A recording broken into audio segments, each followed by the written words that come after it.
Ziara yetu hii ni kuja kuona maendeleo ya mradi wa Julius Nyerere Hydropower Project ambayo kwa kweli Watanzania wote wanaufuatilia kwa karibu mradi huu.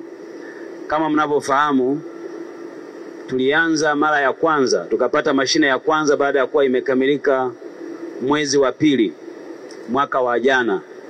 Na leo tumekuja hapa baada ya mitambo yote 9 kuwa imekamilika.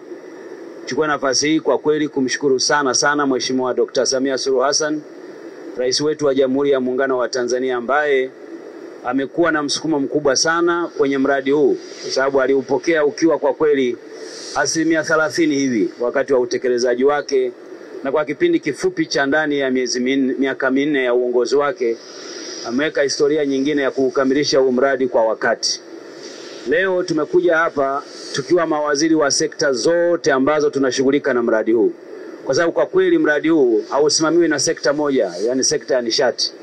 Unasimamiwa na wizara mbalimbali, kuwemo wizara ya maji wanaoshughulika na masuala ya maji, wizara ya mazingira ambao wanashughulika na masuala ya mazingira, wizara ya fedha ambao wanashughulika na utoaji wa fedha, wizara ya mipango ambao wao kazi yao ni kupanga na kuweka vipaumbele kwenye miradi ya maendeleo kwenye nchi yetu.